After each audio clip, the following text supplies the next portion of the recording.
আমগো এলাকার সব থেকে বড় গরুটা আমরাই কিনছি। দাম কত জানোস? পুরা 4 লাখ টাকা। সেম গরু গুলিস্তানে গেলে 40,000 টাকায় পাওয়া যাইব। জিনিস যেটা খারাপ দাম তার একটু বেশি। কথা বেশি কস। তো তুই কয়টা গরু কিনছস শুনি? গরুর হাট কই বসে এইটাই তো আমি জানি না, তাই গুলিস্তান থেকে 4,000 টাকা দিয়ে 2টা ছাগল কিনছি। তোরা তো বেটা তাও গরু ছাগল কিনছস, আর আমি গাবতলি থেকে 2 কেজির একটা দেশি মুরগি কিনছি। এহে বলদ, আর আমি 200 টাকা দিয়া মফিজের পোল্ট্রি ফার্ম থেকে 2টা পোল্ট্রি মুরগি কিনছি। কুরবানির ঈদ আসতেছে, তাই পোল্ট্রি মুরগির দাম কমছে। প্রতি কেজি পোল্ট্রি মুরগি মাত্র 100 টাকা, শুধুমাত্র কোম্পানির প্রচারের জন্য। আর আমি তো ভাবতেছি কুরবানি দিমু না। তোরা কুরবানি দেওয়ার পর যে 3 ভাগ করবি, ওর 1 ভাগ আমারে দিলেই হইব। যা তাইলে ফকির মিসকিনের ভাগটা তোরেই দিমু। আর আমি তো ভাবতাছি কুরবানির মাংস 3 ভাগ কইরা 1 ভাগ রান্না করমু, আরেক ভাগ ফ্রিজে থুমু, আর আরেক ভাগ খাইয়া ফেলামু। দৌড়ো বেটা, এইসব ছিল তোর মনে? যা তাইলে আমি তোর গরু হইয়া কুরবানি হমু না। টাকলু ফুলি চল্লো ডুলি। জান গরু কিনছো? হ্যাঁ, আমি তোমার মতো একটা কিউট গরু কিনছি। কি আমি গরুর মতো কিউট? না না, তুমি গরুর থেকেও বেশি কিউট। এইবার ঠিক আছে, কি কালারের গরু কিনছো? তোমার জন্য আমি 4 কালারের 4টা গরু কিনছি। লাল, নীল, হলুদ, সবুজ। পিঙ্ক কালারের গরু কিনো নাই? পিঙ্ক কালারের গরু? হ্যাঁ, গোলাপি কালারের গরু।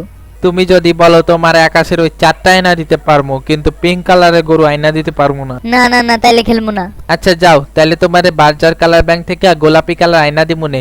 তুমি চাঁদ রাত্রে গরুর পিঠের উপর বসিয়া গরুর শরীরে পেন্টিং করো। হে এটা ভালো আইডিয়া। ধরো বেটা, আমি থাকতে তোরা কার কাছ থেকে না কার কাছ থেকে গরু কিনা বেড়াইতেছস। আমারে দেখ, আমি এলাম গরুর ব্যাপারী। নামটা মনে রাখিস, গরুর ব্যাপারী মখলেস খান। দূরে হইনি, তোর কাছ থেকে কি গরু কিনবো? তোরে তো আমার গরুর মতো লাগে। সেটা আমি অনেক আগেই জানি আমি একটা গরু।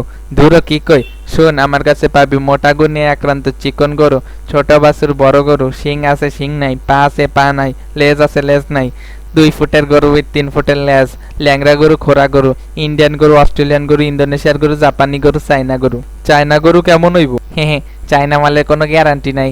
আজকে নিলে কালকেও মরতে পারে, আর যদি টিকা যায় তাহলে কোরবানি দেওয়ার পরও নাও মরতে পারে।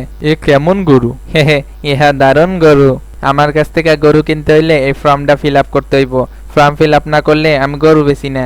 ফর্মের দাম 500 টাকা, আর সাথে লাগবে 2টা পাসপোর্ট সাইজের ছবি, আর তোর জন্ম সনদের ফটোকপির অরিজিনাল কপি আর ফটোকপি। এমনিতে গরুর হাটে যেসব গরু 4 লাখ টাকা, আমার কাছ থেকে অনলাইনে কিনলে নিব মাত্র 12 লাখ টাকা, শুধুমাত্র কোম্পানির প্রচারের জন্য। এই সব ক্ষেত্রে আমাকে বেশি লাভ থাকে না, মাত্র 8 লাখ টাকা লাভ হইব। আমি 2 লাখ টাকার বেশি দিতে পারবো না। আচ্ছা যা, তাহলে তুই 6 লাখ টাকা দিস। ওই মফিজ ভাইও আগের দিন একটা গরু নিয়ে গেছে 8 লাখ টাকা দিয়া। সেটা আমি কি করবো? 2 লাখ দিতে চাইছি, 2 লাখই দিব।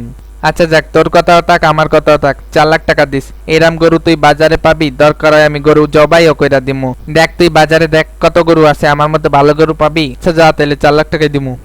দেখলাম আপনার গরুটা আপনার পেটে লাথি মেরা চলে গেছে। ওরে আমাগো এমন লাঠি মারছে, ব্যথার শোধনে দাঁড়াইতে পারতেছি না। মফিজ ভাইয়ের লগে একটা গরু ভাগে কিনছিলাম, গরুটা আমার পেটে একটা মরণ লাঠি মাইরা বাগছে। এখন ওই গরুটা পাড়ায় পাড়ায় খুঁজে বেড়াইতেছি, হয়তো উত্তর দিকে গেছে। তুই কুরবানি দিবি না?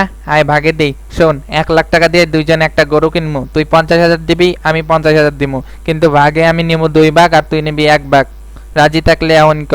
বুঝছি তো আমার চেষ্টা ফ্যামিলির সদস্য গো, অনেক লাগে। আয় তাহলে ভাগে কুরবানি দেই। দিমো না তোর লাগে, তুই ভাগে কম দেস। তুই আমার লগে কুরবানি দিবি। মুড়ি খা, তোর বাপরে যায় মুড়ি খাওয়া। কসাই কোথায় পায়?